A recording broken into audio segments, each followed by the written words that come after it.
हेमंत सोरेन की वापसी सुनिश्चित है। हेमंत सोरेन मनीष सिसोदिया, सत्येंद्र जैन की तरह लंबे समय तक जेल में नहीं रहने वाले हैं। मेरे कुछ साथी ज्योतिषी इंटरनेट पर यह फलादेश कर रहे हैं, यह खड़ाष्टक योग हेमंत सोरेन को मुख्यमंत्री नहीं बनने देगा। हरे कृष्णा। प्रिय दर्शकों, आप सबका हार्दिक स्वागत, अभिनंदन और नमस्कार, और सभी झारखंड प्रदेशवासियों को जोहार झारखंड। दर्शकों, बीते कुछ दिनों में झारखंड का राजनीतिक परिदृश्य बड़ा उथल पुथल रहा है। आखिर ग्रहों का क्या है ऐसा चमत्कार? किन ग्रहों के प्रभाव से झारखंड के मुख्यमंत्री हेमंत सोरेन चले गए जेल? और अब प्रश्न यह बना हुआ है कि क्या हेमंत सोरेन की भी स्थिति मनीष सिसोदिया, सत्येंद्र जैन और संजय सिंह जैसी रहेगी?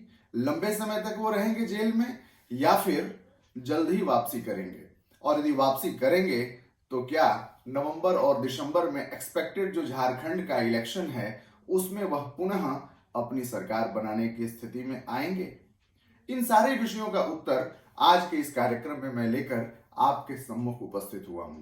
साथ ही मैं आपको यह भी बताऊंगा कि विपरीत ग्रह योगों में भी कैसे अनुकूलता मिल जाती है और कैसे विपरीत ग्रह योगों के बावजूद भी व्यक्ति शासन में और सत्ता में स्थिर रहता है, सरकार के शीर्ष पदों पर पहुंचता है और अपने व्यक्तित्व को आकर्षक, प्रभावशाली बना पाता है। बचपन से ही राजनीति और सत्ता के गलियारों में पले बढ़े हेमंत सोरेन को राजनीति विरासत में मिली। हेमंत सोरेन के पूज्य पिताजी शिबू सोरेन को झारखंड प्रदेश का जन्मदाता कहा जाता है और इसीलिए इन्होंने अपनी पार्टी का नाम ही रखा था झारखंड मुक्ति मोर्चा। वर्तमान में हेमंत सोरेन झारखंड मुक्ति मोर्चा के अध्यक्ष रहे। प्रवर्तन निदेशालय की गिरफ्तारी के बाद हेमंत सोरेन अब झारखंड के भूतपूर्व मुख्यमंत्री हैं और वर्तमान में चंपई सोरेन झारखंड के मुख्यमंत्री हो चुके हैं। वर्ष 1975 में जन्म लिए हेमंत सोरेन के राजनीतिक सूझबूझ का सूक्ष्म परिचय शुक्ल पक्ष की तृतीया के दिन जन्म लेने के कारण चंद्रमा की अनुकूलता का यह एक विराट स्वरूप आपने देखा कि इतनी विषम परिस्थितियों में भी हेमंत सोरेन ने अपना धैर्य नहीं खोया, आपा नहीं खोया, किसी भी प्रकार के स्वार्थ के वशीभूत हुए बिना अपने किसी परिवार के सदस्य को सत्ता सौंपने के बजाय उन्होंने झारखंड के टाइगर कहे जाने वाले चंपई सोरेन जी को झारखंड की सत्ता सौंपी और उन्हें मुख्यमंत्री के पद का दावेदार बताया और समय रहते ही जाकर के राज्यपाल को यह सारी सूचना दे दी। आज हम झारखंड के पूर्व मुख्यमंत्री हेमंत सोरेन की कुंडली का विश्लेषण कर रहे हैं और इस विश्लेषण से जो नवनीत निकलेगा उसमें हम आपको यह बतलाएंगे कि हेमंत सोरेन को बेल कब तक मिलेगा और क्या हेमंत सोरेन 2024 के नवंबर और दिसंबर में एक्सपेक्टेड चुनाव में अपने सरकार की पुनः वापसी कर पाएंगे। भूतपूर्व से क्या पुनः वर्तमान मुख्यमंत्री हेमंत सोरेन 2024 के अंत और 25 के आरंभ में बन पाएंगे? एक नजर डालते हैं हेमंत सोरेन जी की जन्म कुंडली पर। मेरे एक अनन्य शिष्य के द्वारा उपलब्ध कराए गए हेमंत सोरेन के जन्म विवरण के अनुसार हेमंत सोरेन का जन्म 10 अगस्त 1975 को झारखंड के रामगढ़ जिले के नेमार नामक गांव में सूर्यास्त के कुछ घंटे पूर्व हुआ। जब मैं हेमंत सोरेन के जन्म समय का रेक्टिफिकेशन करने लगा तो मुझे ऐसा प्रतीत हुआ कि धनु लग्न हेमंत सोरेन के लिए अनुकूल सिद्ध होता है, क्योंकि जो उनके जीवन की प्रमुख घटनाएं हैं, शिक्षा, स्वास्थ्य, विवाह और विरासत में मिली हुई राजनीतिक सत्ता, ये सारे विषय धनु लग्न से ही सिद्ध हो पा रहे थे। इसलिए मैंने हेमंत सोरेन की कुंडली धनु लग्न के लिए स्थिर की और धनु लग्न के लिए उपयुक्त समय होता है शाम 4 बजे। तो 10 अगस्त 1975 झारखंड के रामगढ़ के पास का स्थान नेमार गांव और समय शाम 4 बजे। जन्म कुंडली आपके सम्मुख विद्यमान है। धनु लग्न की कुंडली है और कन्या राशि है हेमंत सोरेन जी का। धनु लग्न का स्वामी ग्रह बृहस्पति पंचम भाव में बैठकर के केंद्र और त्रिकोण का परस्पर राजयोग, परस्पर संबंध स्थापित किया, जो यह दर्शाता है कि जातक को जन्म से ही विरासत में ही राजनीति और सत्ता का सुख प्राप्त होगा और विरासत में उन्हें राजनीति मिली भी। जब आपकी कन्या राशि होती है तो आपका स्वभाव बड़ा विनम्र होता है, बड़ा लचीला होता है और सत्ता के गलियारे में झारखंड में ऐसी चर्चा भी है कि हेमंत सोरेन बड़े ही विनम्र स्वभाव के हैं और लचीले स्वभाव के कुशल राजनीतिवेत्ता हैं। हेमंत सोरेन, जो गुण उन्हें प्राप्त हुआ कन्या राशि के कारण, और इनकी राशि का स्वामी ग्रह बुध शुक्र के साथ भाग्य के स्थान में सूर्य के घर में युति कर रहा है, यह भी एक बड़ा ही सुंदर राजयोग बनाता है। यानी व्यक्ति अपने विनम्र स्वभाव से लोगों का दिल जीत लेता है, इनके शत्रु भी अपने मित्र बन जाते हैं और व्यक्ति सत्ता के बहुत करीब होता है, सत्ता का सुख लेता है और बारंबार अपने जीवन में सत्ता के शीर्ष पदों को अलंकृत करता है। जब आपके विद्या भाव के स्वामी पर पापग्रह की दृष्टि पड़ जाती है तो आपकी शिक्षा अधूरी रह जाती है। हेमंत सोरेन जी ने मैकेनिकल इंजीनियरिंग में प्रवेश लिया, लेकिन शनि की 10वीं दृष्टि बृहस्पति पर पड़ने के कारण, पंचम भाव पर पड़ने के कारण इनकी शिक्षा अधूरी रह गई और ये मैकेनिकल इंजीनियरिंग की अपनी शिक्षा पूरी नहीं कर पाए। हेमंत सोरेन जी की कुंडली में सप्तम भाव पर जब हम विचार करते हैं, उनके विवाह और वैवाहिक जीवन पर जब हम विचार करते हैं तो देखते हैं कि उनके सप्तम भाव में पाप कर्तरी योग बना हुआ है। पाप कर्तरी, कर्तरी का मतलब होता है कैंची, कैंची के जैसा योग बनता है। यानी जिस भाव की हम बात कर रहे हैं सप्तम भाव, ध्यान दीजिए उसके बगल में छठे भाव में देखिए 2 पापग्रह बैठे हुए हैं और 8वें घर में देखिए तो वहां भी पापग्रह की युति है। सप्तम भाव के बगल में छठे भाव में मंगल और केतु एक साथ बैठे हुए हैं और 8वें भाव में सूर्य और शनि एक साथ बैठे हुए हैं। इस प्रकार से बनता है कुंडली में पाप कर्तरी योग, और यही पाप कर्तरी योग इनके जीवन में जिस पृष्ठभूमि से ये आते हैं, विलंब से विवाह की स्थिति को दर्शाता है। तो 31 वर्ष की अवस्था में 6 फरवरी 2006 को हेमंत सोरेन जी का विवाह कल्पना सोरेन जी के साथ में हुआ और इन्हें कल्पना सोरेन जी से 2 पुत्र की प्राप्ति हुई। मित्रों, मैं ये बातें आपको इसलिए बतला रहा हूं क्योंकि जन्म समय का निर्धारण जन्म कुंडली बनाने के लिए बहुत ही महत्वपूर्ण होता है, और जब हम जन्म समय का निर्धारण कर रहे होते हैं तो जीवन की मुख्य घटनाएं ही उसका केंद्र होती हैं। यदि घटनाओं से मेल है तभी वह जन्म समय हमारा सटीक है। तो जो हमने शाम 4 बजे का समय लिया है वो हेमंत सोरेन जी की जीवन की घटनाओं से बखूबी मेल खाता है। चाहे वह विवाह की बात हो, चाहे संतान की बात हो, चाहे उनकी शिक्षा की बात हो अथवा विरासत में मिली हुई राजनीति की बात हो। तो हेमंत सोरेन जी का जन्म धनु लग्न में हुआ और कन्या शुभ राशि है इनकी। वर्तमान में इनके ऊपर किन ग्रहों का दुष्प्रभाव है, आइए देखते हैं। हेमंत सोरेन जी की कुंडली में 8वें भाव में शनि का होना इनकी कुंडली में बंधन का योग बनाता है।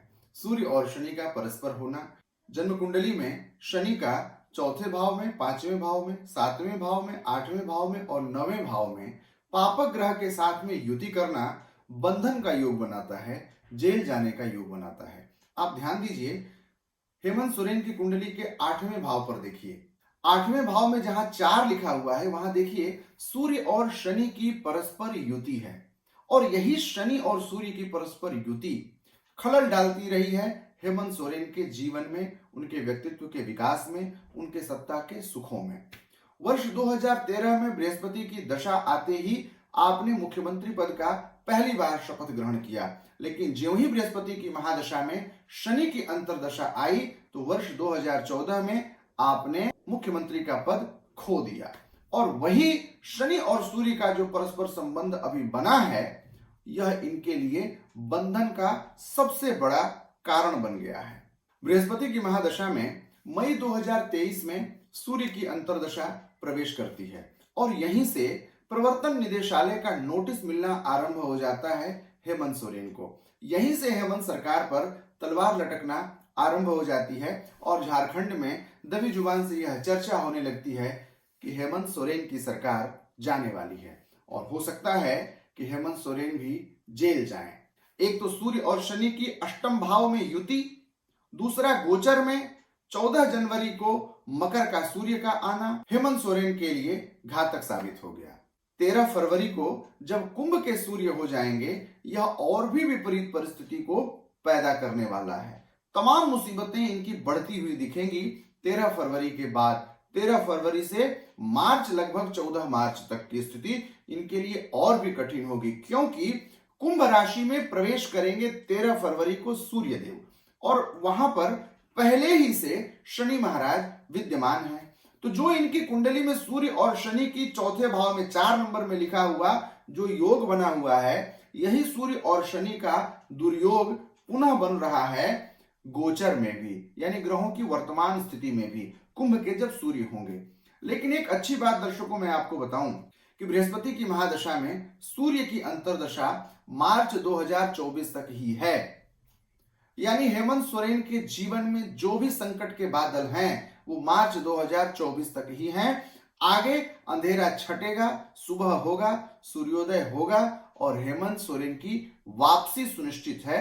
हेमंत सोरेन मनीष सिसोदिया और सत्येंद्र जैन की तरह लंबे समय तक जेल में नहीं रहने वाले हैं। इतना ही नहीं, आगे मैं आपको एक और महत्वपूर्ण बात बतला दूं कि जब बृहस्पति की महादशा में केतु की अंतर्दशा आई थी अक्टूबर 2019 में, तो दिसंबर 2019 में झारखंड के जनरल इलेक्शन में झारखंड मुक्ति मोर्चा की विजय हुई थी और हेमंत सोरेन जी ने मुख्यमंत्री पद का शपथ लिया था। वह केतु इनके छठे भाव में बैठा हुआ है। छठे भाव का केतु इनके लिए कारक हुआ था बृहस्पति की महादशा में केतु की अंतर्दशा। अब वही स्थिति बनेगी जब बृहस्पति की महादशा में चंद्रमा की अंतर्दशा प्रारंभ हो जाएगी मार्च 2024 में, क्योंकि ये जो संकट की घड़ी है ना, मार्च 2024 तक ही है, जहां तक सूर्य है। जो ही सूर्य निकलेंगे चंद्रमा की स्थिति होगी। चंद्रमा इनके अष्टम भाव का स्वामी ग्रह है। जब छठे भाव में बैठा हुआ केतु इनको मुख्यमंत्री का पद दिलाया, तो अष्टम भाव का स्वामी ग्रह चंद्रमा जो कि राजनीति, सत्ता, कार्य, व्यवसाय, आजीविका के भाव में बैठा हुआ है, दशम भाव में बैठा हुआ है, तो जब बृहस्पति की महादशा में चंद्रमा की अंतर्दशा आएगी तो इन्हें सत्ता का परम सुख प्रदान कराने वाला है यह सुंदर ग्रह योग। और यह मार्च 2024 में ही आरंभ हो रहा है। दिसंबर में अथवा नवंबर में झारखंड में चुनाव होने वाले हैं और उस समय हेमंत सोरेन की कुंडली में बृहस्पति की महादशा में चंद्रमा की अंतर्दशा चल रही होगी। आप देखिए, मेष और कन्या का परस्पर संबंध, दशम भाव में बैठा हुआ चंद्रमा और पंचम भाव में बैठा हुआ बृहस्पति परस्पर खड़ाष्टक योग बना रहे हैं। मेरे कुछ साथी ज्योतिषी इंटरनेट पर यह फलादेश कर रहे हैं, यह खड़ाष्टक योग हेमंत सोरेन को मुख्यमंत्री नहीं बनने देगा। मैं उन मित्रों को यह बतलाना चाहता हूं कि यही खड़ाष्टक योग हेमंत सोरेन को पुनः मुख्यमंत्री का पद दिलाएगा 2024 के आखिर में। हाँ, बात यह है कि यह गठबंधन की सरकार होगी। यह गठबंधन की सरकार क्यों होगी यह भी समझ लीजिए। और खड़ाष्टक योग इतना खराब योग होने के बाद भी ये पुनः राजा बनेंगे, पुनः मुख्यमंत्री बनेंगे, ऐसा क्यों होगा यह भी मैं आपको समझा देता हूं। खड़ाष्टक योग भारतीय ज्योतिष में, वैदिक ज्योतिष में बहुत ही बुरा योग माना जाता है, लेकिन हर सिक्के के दो पहलू होते हैं। खड़ाष्टक योग में भी 4 प्रकार होते हैं, रोग, भय, मृत्यु और प्रीति। इसमें जो रोग, भय और मृत्यु का जो प्रकार है खड़ाष्टक योग का, वह खराब होता है। लेकिन जो प्रीति का खड़ाष्टक योग है, यानी 2 मित्र ग्रहों के द्वारा बनने वाले जो खड़ाष्टक योग होते हैं, जो योगकारी स्थितियों में बनने वाले ग्रहों के द्वारा जो खड़ाष्टक योग बन जाते हैं, वह सत्ता का सुख देने वाले, आजीविका का सुख देने वाले, व्यापार में आकस्मिक धन लाभ कराने वाले ग्रह योग होते हैं। दर्शकों, आपको तो पता ही होगा कि बृहस्पति और चंद्रमा के द्वारा कौन सा ग्रह योग बनता है। उस ग्रह योग का नाम है गज केसरी योग। ये एक बहुत बड़ा राजयोग होता है। गज केसरी का मतलब है हाथी के जैसा बल और केसरी यानी सिंह के जैसी स्फूर्ति, या फिर यूं कह लें कि हाथी के ऊपर बैठा हुआ शेर। तो हेमंत सोरेन भी हाथी पर बैठा हुआ शेर बनकर के उभरने वाले हैं दिसंबर 2024 के बाद। तो हेमंत सोरेन भी हाथी पर बैठे हुए शेर के समान गजकेसरी योग और प्रीति खड़ाष्टक योग के कारण ज्यों ही बृहस्पति की महादशा में चंद्रमा की अंतर्दशा आरंभ होगी, इनके व्यक्तित्व का उदय होने लगेगा। एक बात और मैं आपको बतला दूं कि बृहस्पति की महादशा में सूर्य की आखिरी चरण की अंतर्दशा में इनके द्वारा जेल जाना इनके समस्त व्यक्तित्व के कलुष को धुल देगा। यानी ये जो जेल गए हैं ना, यह इनके व्यक्तित्व के लिए बहुत बड़ा गुण बन करके आएगा। इनके सारे विकार धुल जाएंगे और समाज में इनकी अद्भुत ख्याति होगी। और इस परिवर्तन के बाद आपको हेमंत सोरेन की कार्यशैली में भी बहुत बड़ा बदलाव देखने को मिलेगा। जब ये दोबारा मुख्यमंत्री बनेंगे तो आप कंपैरिजन करिएगा कि पूर्व के कार्यकाल में और इस कार्यकाल में बहुत बड़ा अंतर होने वाला है। तो दर्शकों, आज के इस कार्यक्रम में मैंने आपको यह बतला दिया कि बहुत जल्द मार्च 2024 के बाद ज्यों ही बृहस्पति की महादशा में चंद्रमा की अंतर्दशा प्रारंभ होगी और यह पुष्ट होने लग जाएगी, शीघ्र ही हेमंत सोरेन जेल से छूट जाएंगे, बेल मिल जाएगा और उसके बाद की अद्भुत रणनीति झारखंड के टाइगर और हेमंत सोरेन के द्वारा तय की जाएगी। पुनः वापसी होगी। दिसंबर में जो भी एक्सपेक्टेड चुनाव है उसमें हेमंत सोरेन गठबंधन की सरकार बनाएंगे और झारखंड में पुनः झारखंड मुक्ति मोर्चा का ही मुख्यमंत्री होगा और वो मुख्यमंत्री के चेहरे होंगे हेमंत सोरेन। मित्रों, मैं आशा करता हूं आपको आज का यह कार्यक्रम प्रासंगिक, रुचिकर और ज्ञानवर्धक लगा होगा। यदि आपको यह कार्यक्रम पसंद आया तो आप अपने विचार हमसे जरूर साझा करिएगा। आपके मन में यदि किसी प्रकार की कोई जिज्ञासा हो, कोई प्रश्न हो, खड़ाष्टक योग को लेकर के, गजकेसरी योग को लेकर के, राजयोग को लेकर के अथवा विरासत में पाए जाने वाले सुखों को लेकर के, यदि आपके मन में किसी प्रकार का कोई भी प्रश्न हो तो आप मुझसे निसंकोच पूछ सकते हैं। आप कमेंट कर सकते हैं अथवा स्क्रीन पर फ्लैश किए जा रहे नंबरों के माध्यम से भी संपर्क कर सकते हैं। आपकी कुंडली में आपके सितारे क्या कहते हैं, यदि इस कार्यक्रम को देख करके आपके मन में भी जिज्ञासा हो रही है तो आप अपना बर्थ डिटेल मेरे इस नंबर पर व्हाट्सएप करना मत भूलिएगा।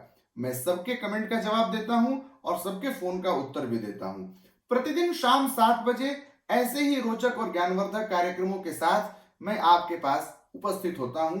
आपकी यदि अभिरुचि ज्योतिष में, धर्म में, वास्तु में, अध्यात्म में और तंत्र में है तो हमारे चैनल को सब्सक्राइब कर दीजिए और बेल आइकन को प्रेस कर दीजिए। पुनः मिलूंगा आपसे, तब तक के लिए जय श्री कृष्णा। जोहार झारखंड।